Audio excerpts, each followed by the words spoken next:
you're exposed to carcinogens over a career that possibly could cause cancer. They also have said that firefighters have a 9% higher risk of all cancers overall, as opposed to the general population, and a 14% higher incidence of death from those cancers than the general population. So some specific cancer numbers, and they're pretty startling. Mesothelioma, which is a lung cancer, people in the career firefighting have over a 200% chance of getting it compared to the general population. You're more than twice as likely to get mesothelioma as just somebody walking on the street. Testicular cancer also, twice as high. Esophageal cancer, that's what I have, a 62% higher chance of getting esophageal cancer. Then you got multiple myelomas and non-Hodgkin's lymphomas, lung cancer, buccal and pharynx, brain, rectal. These are all, in that 35 to 50, 60% higher chance of getting those cancers. So then you got the different stages of cancer, right? So you got your stage 0 cancer, which is just a cancer in its early form, usually easily treatable. They can usually just go in and remove the tumor. It's in its early stage, it's small. And the way you're going to catch those at that stage is by doing testings and screenings and things like that. Stage 1 is cancer. It's localized in just the part of the body where it started. Still usually pretty easily treatable. Can be removed by surgery or maybe some chemos and radiation therapy. When we start getting to stage 2, it starts to progress and it spreads to like local lymph nodes or other areas. Stage 3, it's spreading more throughout the body. Then when it reaches stage 4, it's going to distant organs in the body. Okay, so my particular cancer is spread to lymph nodes and the liver. So at stage 4, it's actually incurable. So there's no surgical options. It's just basically palliative treatment for to extend life. So treatments for chemo, we already kind of discussed a little, chemotherapies. I'm doing chemo treatments right now. Just finished up my 6th one. Luckily, I've had no real side effects from it so far. I actually feel pretty good and have a lot of energy, still doing regular daily activities and things like that. Radiation therapy, I don't have to do that, luckily. Bone marrow transplant is something else I do for a bunch of different cancers. And some of the new stuff is called immunotherapies. So those are different drugs that actually target specific DNA markers in cancer cells to help them shrink down and hopefully eradicate them. Okay, so the carcinogens we face. Just going to read from this a little bit. It says, firefighters are occupationally exposed to combustion products of modern residential, commercial, vehicle, wildland, and other fires that may contain hazardous materials. These include carcinogens or cancer-causing chemicals, and are present during fire response and at the fire station. And that's real important to know, and we'll get into that a little bit. Exposures on the fire ground. Of course, when you go to fires, obviously there's smoke. Modern building materials, a lot of plastics and things like that in modern construction. When they burn, they give off cancer-causing carcinogens. So, real important, wear your SCBA, whenever you're in that IDLH environment. And we'll get into that more a little bit later. Exposures in the firehouse. There was a recent study done where they did dust samples in 26 different fire stations in 5 different states. What they found were all of them contained phosphorus-containing and polybromated diphenyl ether flame retardant levels that were higher than those previous, I don't know what all that means, that were higher than previously reported in homes and other occupational settings. So in the firehouse, you have higher levels of cancer-causing carcinogen just in the firehouse. Why? Because what is a firehouse really? It's a garage, right? And around and above the garage are living quarters, okay? So pulling out, backing in, all that diesel exhaust. Now I will tell you, until basically 2 years ago, for pretty much my entire career, 21 years, there was no diesel exhaust system in the firehouses. When I first came in, we had one, They never purchased a service contract to fix them. So as they broke down, nobody fixed them. We just took that long hose that hangs from the ceiling and threw it up in the rafters. And there it went for the next basically 20 years. About 2 years ago, they started putting a new system into firehouses. My firehouse currently is inoperational. But I think what you're going to find is that even though they're in the firehouses again, most of them aren't using them because bad habits, things like that, you know, they're just not in the habit of somebody getting out and grabbing that tube and hooking onto the exhaust pipe to remove all the diesel exhaust out. So, again, we're going to talk a lot about bad habits in the fire service today, but that's one of them, okay? And diesel exhaust is a big concern. Not only is it just in that garage area, but you got pole holes that are on the apparatus floor beside the pole, and going up into the living quarters where you see it, okay?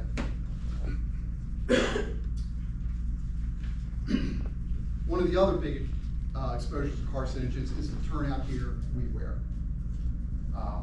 Obviously, you're going on fires, and it's just going to get covered in all that smoke and soot. So all those fumes are causing carcinogens.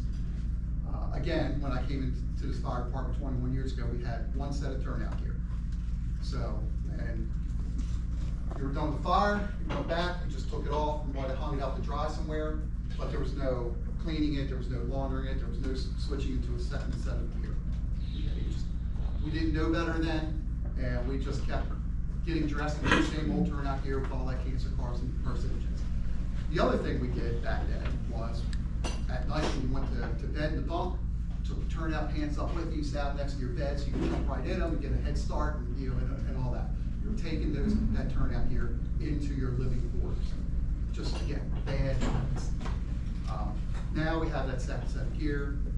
Go to a fire, you can come back from it, you can put it in a tube, contact fire supply, they'll come out and pick it up and take it and get it laundered for you while you switch into your second set of gear. Another option is, in every battalion, there's at least one firehouse that has a industrial washer and dryer for cleaning your turnout gear that you can go and do yourself. Another thing to do on the fire ground, when you're done and you're getting your rack up, you're putting the hose back up, is just do a gross decon of your gear. Have the pump operator of an engine, you know, kind of hose you down while you stand there, you kind of spin around, let you down, and get all that, the gross decontamination off of it before you get into the fire engine itself or the fire truck, going back, because now you're contaminating the cab as well. And that's something that I think you're going to see in the future, something they call a clean cab concept, where the cabs will not carry any turnout gear, nor will they, or dirty turnout gear anyway, nor will they contain SCBA. They'll be somewhere on the outside of the fire engine, so they're not in that compartment where you're breathing. So, how do we reduce exposures? Well, first thing we kind of talked about is to clean your PPE. Do that gross decon on the fire ground, get back to the firehouse, and lay it out, get a bucket of soapy water, and you can scrub it with a brush. And then, of course, you can send it out to people under the sauce. Don't forget your gloves. Okay, that's one where people just usually take them off, they stuff them in their pocket, and you never think of it again. Gloves are probably the piece of your turnout gear that has the most yuck on it, basically, right? Because, I mean, you're just touching and grabbing everything and moving, especially while doing overhaul operations. Another one that people don't think about is the hoods themselves. That's right around your head. It's making actual skin contact to your skin. And again, you know, 20 years ago, we just had, you know, one hood, on and off, on and off. They were dirty, filthy, yucky, stunk, and all that. And we just kept putting them on and off. Now, on the fire ground, the air cascade where you go and get your air bottles refilled have clean hoods, and you can just do a one-for-one swap right there on the fire ground. Do it. A lot of people don't. Again, bad habits in the fire service, right? And you know, one of the things that we'll talk about in a little bit, but one of the badge of honors traditionally in the fire service has always been who's got the dirtiest gear, who's got the dirtiest helmet.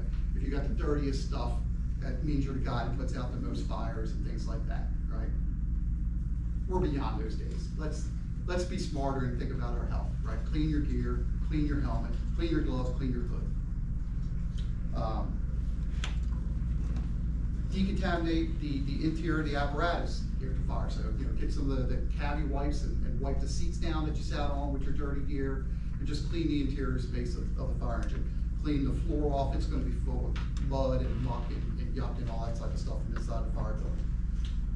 We kind of talked about this one, but keep the turnout gear out of the living quarters. That means don't wear your turnout pants and go through the sliding door and into the kitchen and hang around there. Don't go upstairs with it. Don't put them in by your pump.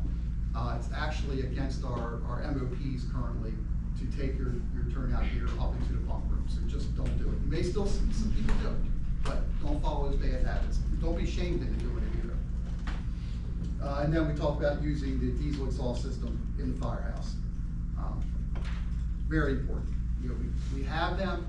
Let's use them. So some of the things to do when you arrive on the fire ground to try to eliminate some of the exposures. Some of these are a little difficult to do, and the first one here in this bullet point says that units just stage uphill and upwind to the fire when practical. That just doesn't happen. You got to get your position on the fire ground, and we put a lot of apparatus into little tiny narrow streets, so it is what it is.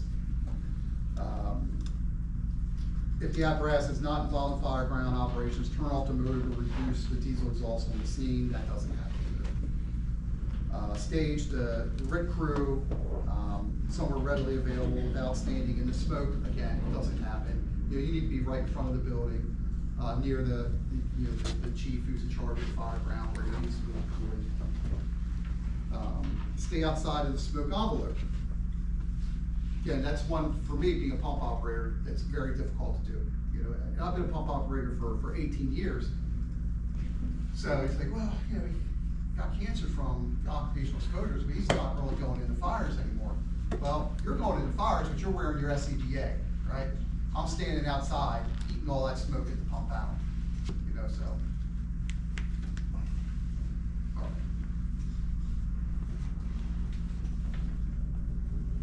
Any questions on reducing exposures? We're going to get into a lot more a little bit later, because the cancer, the heart disease, the PTSD, they all involve basically the same type of risk mitigation. Okay, so one of the new things you're going to hear talk a lot about are PFAS. It's another big word, but polyfluoroalkyl. Now, what is that? Well, it's a chemical that is not in nature, but is used in a lot of manufacturing, including your turnout gear. Okay, so I'm going to just read what it is here. It's a large family of manufactured chemicals that have been used in the industry, consumer products worldwide since the 1950s. They do not occur naturally, and due to its prolific use, are found in people, wildlife, and fish all over the world. They are highly persistent and will stay in the body for a long period of time. They do not break down easily in the environment and are toxic to the environment, animal, and humans. So how can you be exposed to them? Well, again, a lot of those building materials we currently use contain the PFAS, and then your turnout gear as well. There's a push for the next generation of turnout gear to try to eliminate those chemicals. So those are brought into your body by skin contact. Of course, you're wearing your gear, you're wearing your hood, you're wearing your helmet. All those things contain the PFAS. And they stay there for a long time. And what they've been shown to do is to increase your cholesterol, your liver enzymes, increase your blood pressure, and there's a higher risk for non-Hodgkin's lymphoma, kidney, ovarian, prostate, testicular cancers from the high exposure to those. So again, it goes back to reducing those exposures. Don't wear your turnout gear when you don't need to.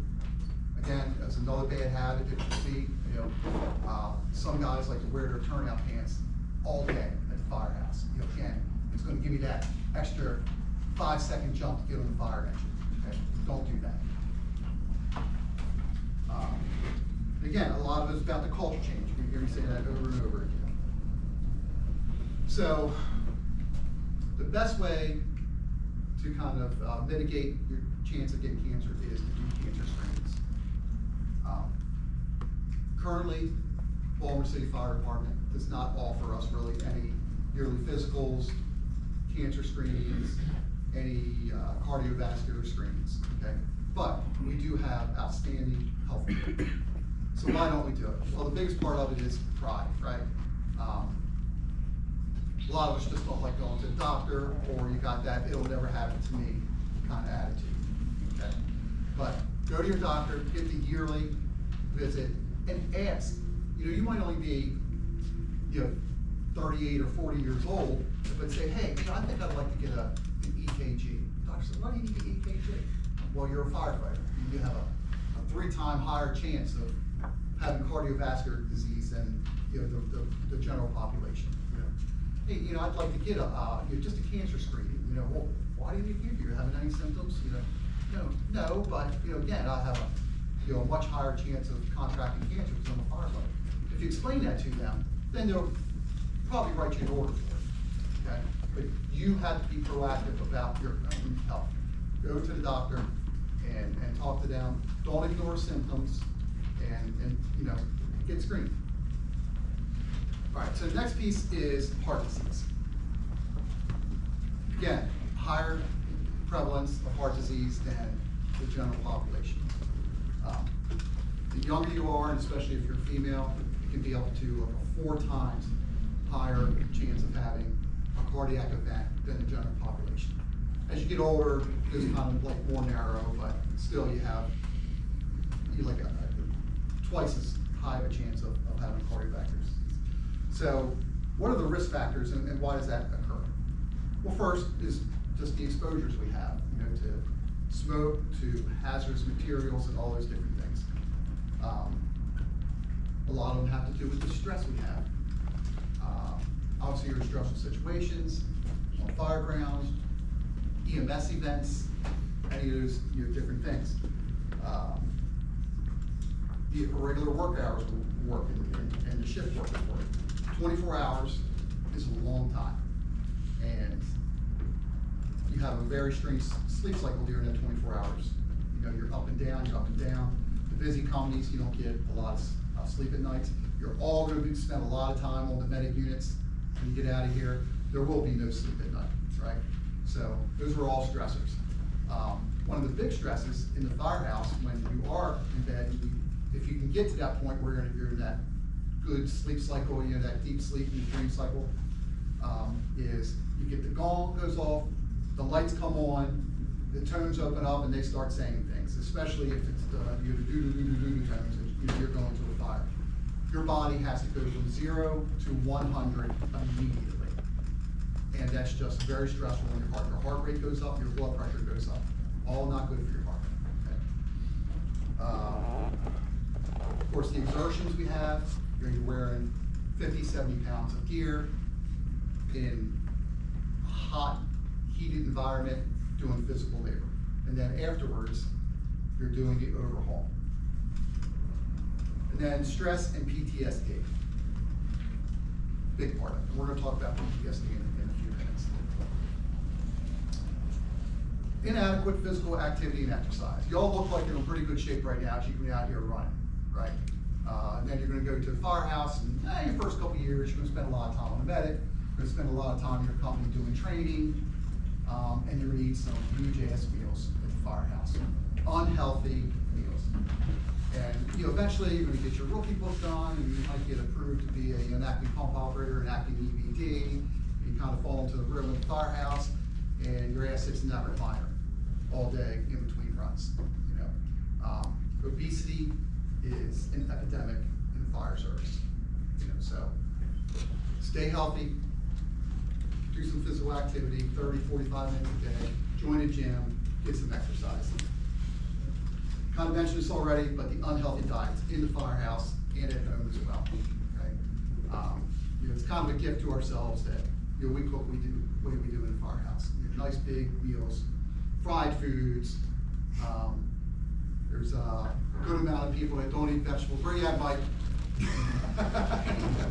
And I'm cooking on A shift because you're not there now. Well, they're not getting any vegetables on A shift, Nope. are they? Yeah, so, you know, enjoy those, but be reasonable, have a good, you know, have some vegetables in there and things like that, eat healthy.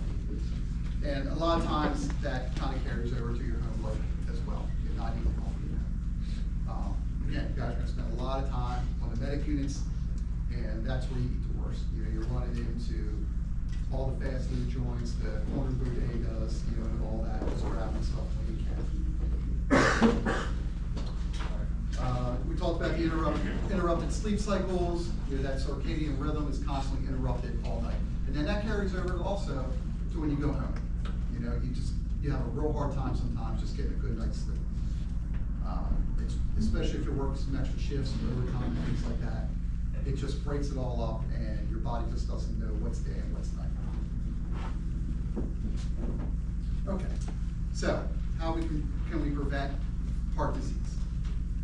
Well, we talked about the proper diet, eat well, seek out mental health care if you need to. And I'm gonna tell you, further on in your career, 25, 30, 35 years in this job, we all need to get some mental health care. Try to get a good 8 hours of sleep at home. It's difficult, but try to do that. You know, wear your protective equipment on fire grounds. Don't wear it when you're not on a fire ground. Exercise, go see your doctor, get tested. Like I said, you know, it may seem ridiculous to them that at a younger age, you're kind of asking for some, you know, cardiovascular screenings, but you're pushing for it. And hopefully some things will be coming, hopefully soon with recent events with our 2 line of duty tests that we might get some actual physicals here in the city. And be aware of the warning signs. And of course, the last one is obesity. You know, that we all know that's the highest risk factor for cardiovascular disease. That and diabetes. So, you know, be careful of that. Okay. The last part of this is the PTSD and anxiety and depression. By the way, I got like a 17-page kind of like study and report here on cardiovascular disease. If anybody wants me to read it. Okay, so what is PTSD? So the definition of it, this is put out by the International Association of Firefighters. It's an anxiety disorder that can develop after a person experiences or witnesses a traumatic, shocking, or frightening event. For a firefighter, this might involve running into a burning home, searching for or rescuing someone, or witnessing the injuries of a victim or victims. For some, PTSD begins soon after a disturbing event. For others, it may develop over months or even years, or often after a triggering event. This might be something as innocent as seeing a burning candle or hearing a child playfully scream at a park or running up a flight of stairs.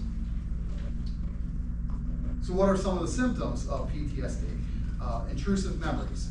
It's common to relive the traumatic events in memories, which can manifest as flashback, nightmares, and disturbing thoughts about an incident or incidents. Avoidance behaviors. An attempt to prevent extreme distress. Individuals with PTSD tend to avoid reminders and feelings associated with their trauma.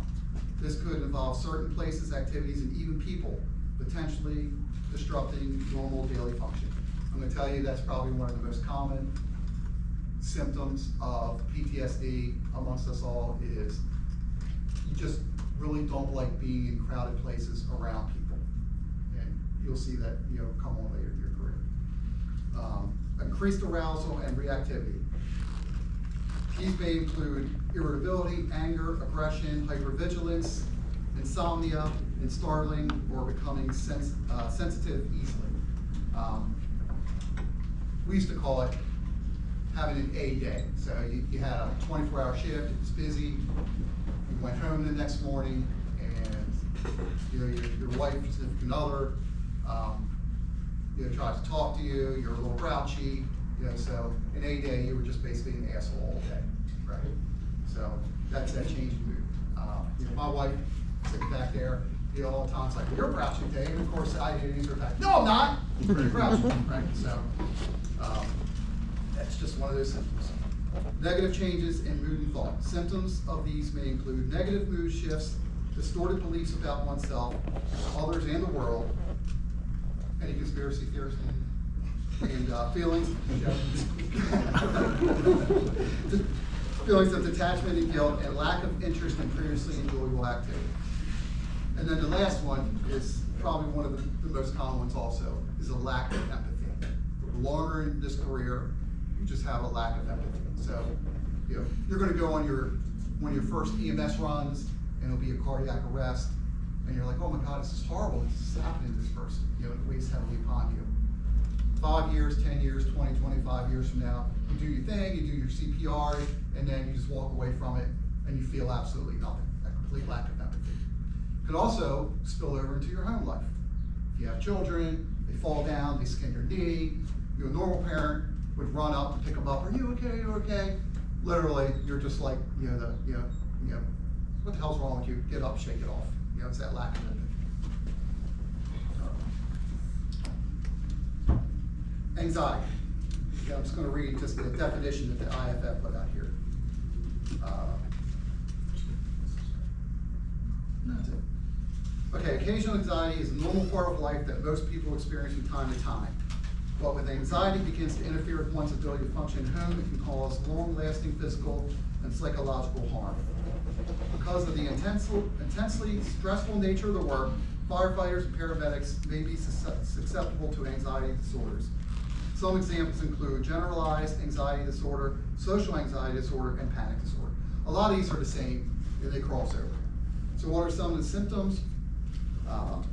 Abdominal pain, avoidance of people, places, and things that trigger anxious feelings or thoughts, difficulty concentrating, dizziness, excessive worrying, preoccupation with being criticized by others, excessive sweating, blah, blah, blah. It's all those things. And when left undressed, anxiety can become a vicious cycle.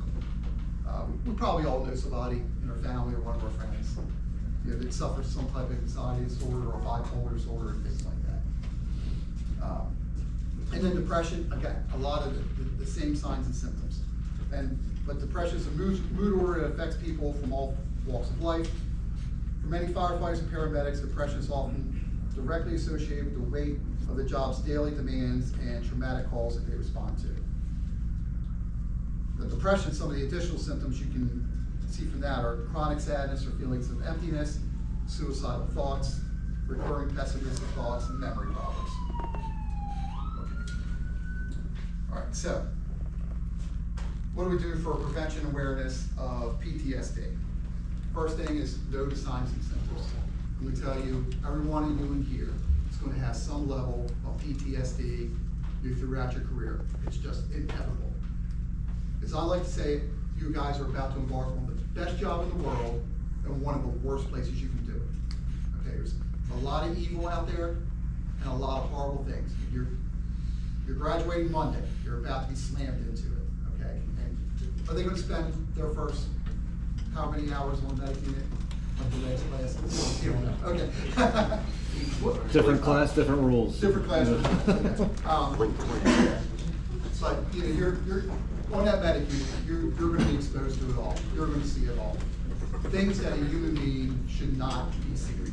Okay. And so I like to describe it in the fire service compared to PTSD.